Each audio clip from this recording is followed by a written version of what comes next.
It seems today that all you see are D-class in jumpsuits and contained SCPs. But where are those good old-fashioned explanations on which we used to rely?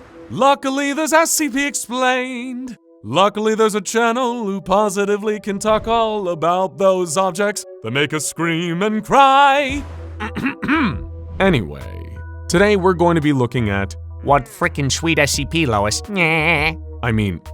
audience. So put on your best pair of green pants and a white button-up, and watch out for any roaming giant chickens. Because today we're going to be taking a look at one of the strangest anomalies in the Foundation's history, SCP-5981, otherwise known as Nuke City. It's just another ordinary day in your average suburban home, where you live with a bumbling idiot of a father, a caring though slightly aloof mother, a sister who seems to be blamed for everything that goes wrong around here, a baby brother who you suspect is secretly a highly intelligent evil genius bent on world domination, and your talking dog, whose sentience you have never once questioned. Okay, this might not resemble your life exactly, but it is definitely just another average day in your life. You hear the front door ring, and you rush to answer it. Opening the door, you see that it's none other than Matt, your friend who is absolutely obsessed with Family Guy, the animated adult sitcom about the Griffin family, whose combination of wacky antics, pop culture references, and irreverent comedic stylings is just about the funniest thing in the world to Matt, who's standing right there in a Stewie Griffin t-shirt. You're pretty sure Matt's the biggest Family Guy guy in the world, and while you think that the show is slightly amusing, you kind of admire his unhinged fanaticism over it. He's seen every episode multiple times, owns all of the home media releases, and even has a multitude of Family Guy collector's pieces and memorabilia, including a mint-in-box action figure of Peter Griffin signed by the show's creator, Seth MacFarlane. If anyone's been keeping Family Guy on the air for the past 15 years, it's definitely Matt. And because he's at your house right now, that could only mean one thing: a new Family Guy premiere. That's right. Ever since Matt decided he loved Family Guy above all else, it would also meant he felt it was necessary to make every single episode airing as they first aired. If Matt was standing outside your door, it meant that he wanted to watch a new episode of Family Guy with you, like you two usually did together every week. While a part of you didn't understand Matt's obsession, you still enjoyed the show, and more importantly, spending quality time together with your friend. "Hey, Peter," he says in his best Joe Swanson imitation. You roll your eyes as he waltzes into your house without any further explanation. Matt, excited as ever, walks into your living room and plops himself down onto the couch. As usual, he explains that a brand new episode of Family Guy is about to air in an hour, and he was wondering if you wanted to watch it with him. Well, it's not like he's ever given you a choice, you think. You say the same thing you always do. "Sure, Matt, you always know what my answer to that question is." As if Matt expected any other response from you, he becomes all giddy and excited. Oh, Matt, you strange, strange human being. An hour later, the episode begins. That Broadway-style intro kicks in, and you find yourself wanting more and more to kick back and relax with Peter and the gang. But something is off. It's not uncomfortable to watch or anything, but all the while, you get the feeling that this episode of Family Guy is somehow different than all of the others you've seen. The plot sounds like something out of a dream, even for a show as strange as Family Guy. In the episode, Brian Griffin, the family's talking dog, begins dating a woman who he discovers has fish-like gills on her body. She claims that she's a mutant, and her body has been altered as a result of exposure to nuclear energy in her hometown, a place she calls Nuke City. In spite of the woman's appearance, Brian continues to see her over a series of dates. Peter Griffin, however, becomes obsessed with the idea of Nuke City, having never heard of it before, and finding the concept of a town in constant nuclear fallout, populated by mutated civilians, to be exceptionally exciting, and he pushes Brian to stay with the girl.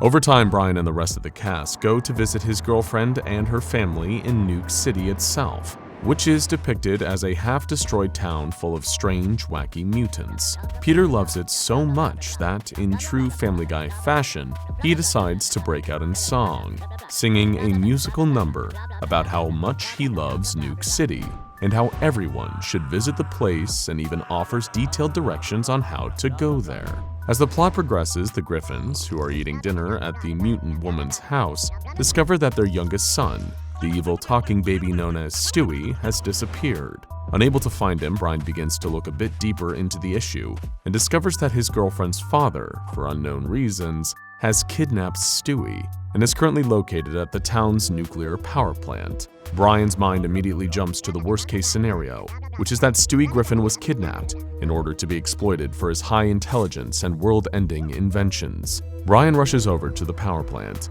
with the rest of the family in tow, wondering how and why he would abandon his date in the middle of their meal. At the power plant, Brian faces off against the kidnapper, his date's father.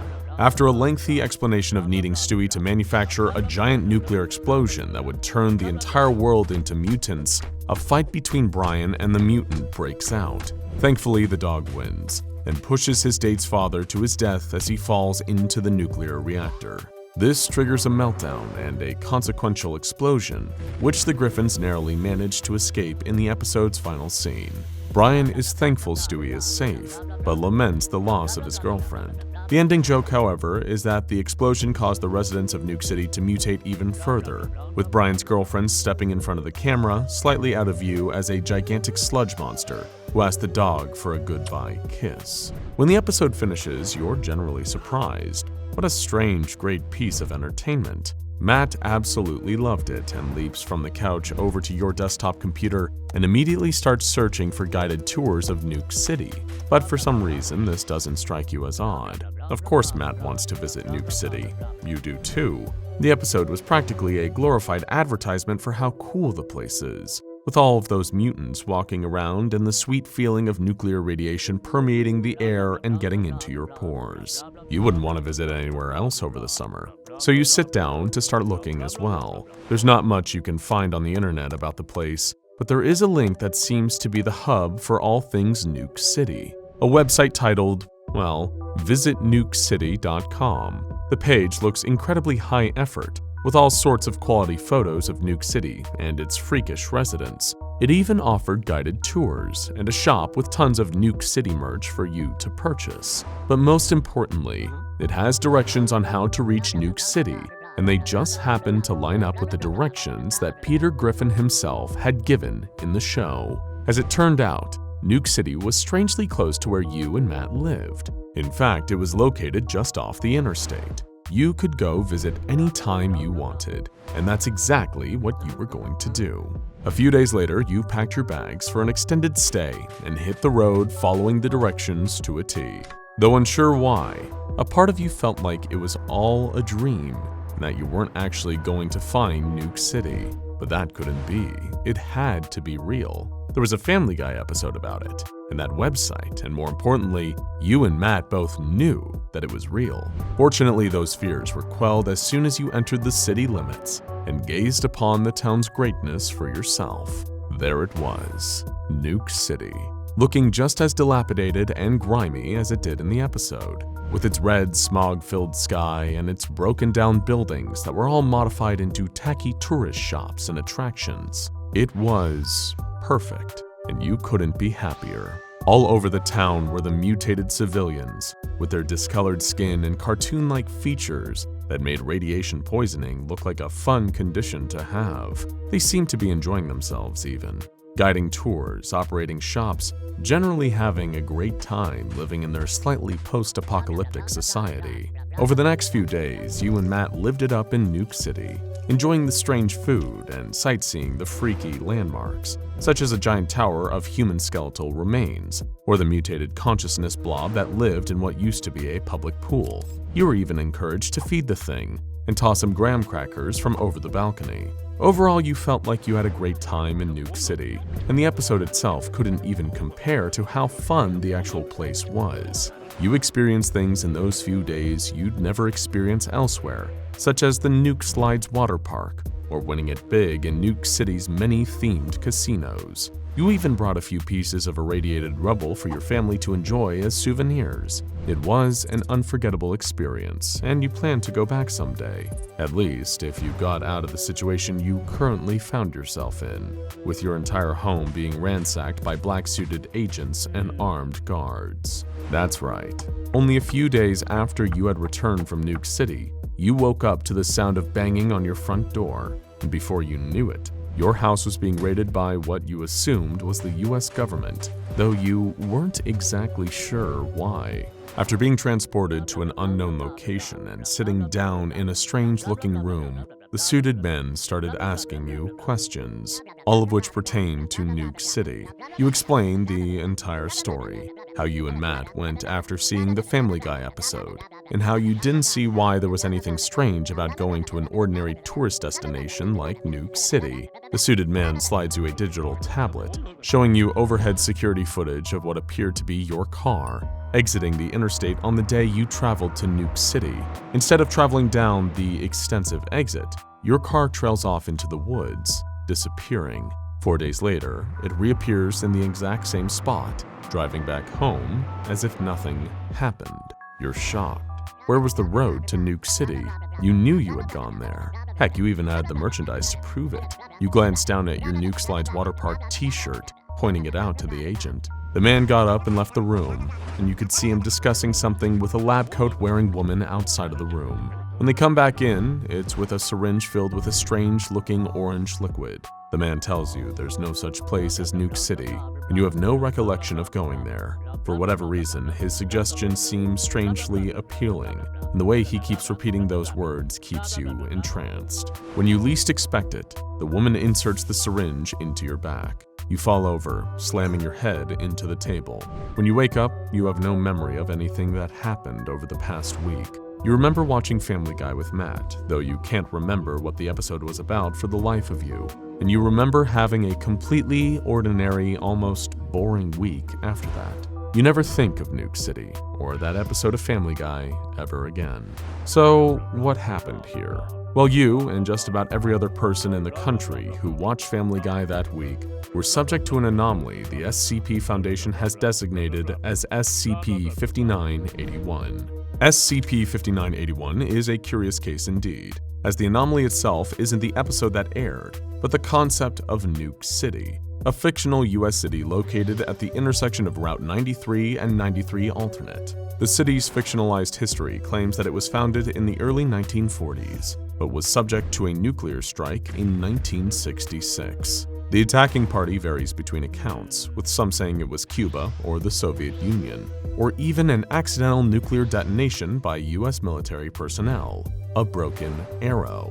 A very small percentage of accounts of SCP-5981 claimed that it was the Davite Empire, the ancient anomalous society that had disappeared centuries ago, who had launched the strike. Whatever the case, the story goes that after the fallout, most of the city's inhabitants not only survived the attack, but became mutated in ways inconsistent with the reality of radiation poisoning, sprouting extra limbs, organs, gills, in a beneficial way, instead of a lethal one.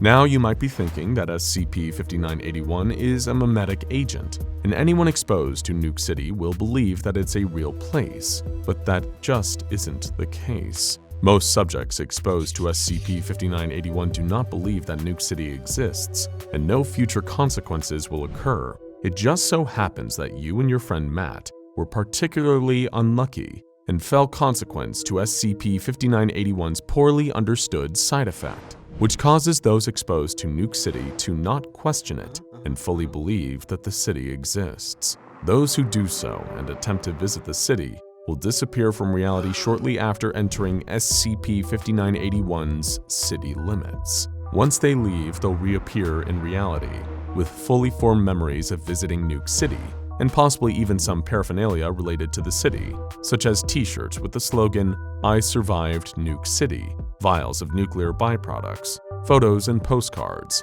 negotiable US currency won in Nuke City's casinos, or personalized rubble intended to function as a souvenir. Of course, those who return from Nuke City are entirely safe, despite supposedly having visited a place with as high a nuclear radiation count as SCP-5981. Those who visit the area the town is supposedly located in who are unaware of Nuke City will instead find nothing but an abandoned Department of Transportation building, leaving the city's existence accessible only to those who know of it and fully believe in it. The Foundation first became aware of SCP-5981 Nuke City after the aforementioned episode of Family Guy aired on television, labeled Season 13, Episode 7. Within a day, the website visitnukecity.com appeared, and according to Foundation estimates, over 200,000 civilians visited SCP-5981 before the Foundation caught on that this phenomenon was anomalous. After this, containment procedures were established, with the road leading to the city being closed off, and a web crawler being programmed to remove any mention of Nuke City from the internet. Anyone the Foundation could track down as having visited Nuke City, like you and Matt, were paid a visit by Foundation agents, interrogated, and anesthetized. But most importantly, the Foundation made sure to see what was happening behind the scenes at Fox Studios, who produced Family Guy at the time. Seth MacFarlane, the executive producer and creator of Family Guy, was given a stern talking to by Foundation agents, but even then his interview offered very little understanding of how SCP-5981 originated or why the episode was even produced. The Foundation forced him to produce a statement that said that SCP-5981 was not real and was simply an element of fiction that the writers had made up for the show. After this, the Foundation removed the episode from public distribution, and after 3 months, way after the hype surrounding Nuke City had passed, a complete and total information blackout on the episode was put into place, essentially wiping this episode of Family Guy from the minds of the general public through the use of mass anesthetization tactics. Unlike those with MacFarlane, interviews with the cast and crew of Family Guy revealed that they believed that SCP-5981 was entirely real, and that the episode would shine light on a lesser-known tourist destination. While MacFarlane claimed that he had just came up with the concept for the show, while under hypnosis, the man revealed that he had been approached by an individual wearing all black robes and a cone-shaped hood prior to the episode's conception. This entity instructed MacFarlane to produce an episode revolving around a nuclear town, where in its climax, a resident would be murdered by being pushed into a nuclear reactor. MacFarlane could not recall anything else about this memory when brought back from hypnosis. Still, the Foundation continued to monitor for incidents revolving around SCP-5981. While still some tried to visit the city, these events were far and few between. A few notable events include a civilian who did not return from SCP-5981, but whose family was sent a letter from Nuke City Hospital explaining that they had been killed in a motorcycle accident while touring the city. Another involved a heavily injured civilian returning from SCP-5981 after an altercation with a street gang.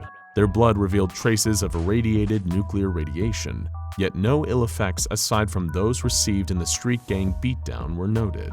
Another incident involved the television channel Cartoon Network, receiving a tape containing an entire season of a cartoon revolving around 3 mutated dogs and their lives, which was being pitched by Radioactive Studios, a company supposedly located inside SCP-5981. The final incident involved several US politicians visiting SCP-5981 and accidentally being caught in an explosion that occurred as a result of a janitor pushing a plant worker inside a nuclear reactor in the city's main power plant. Much like what occurred in the episode, this resulted in an explosion that destroyed a massive portion of SCP-5981. The Foundation could do nothing but cover up the politicians' deaths and increase security outside of SCP-5981's entrance. The case of SCP-5981 is certainly mysterious and gives very little answers, but it's definitely one of the most unique anomalies that the Foundation has had to deal with. Keeping true to the spirit of Family Guy,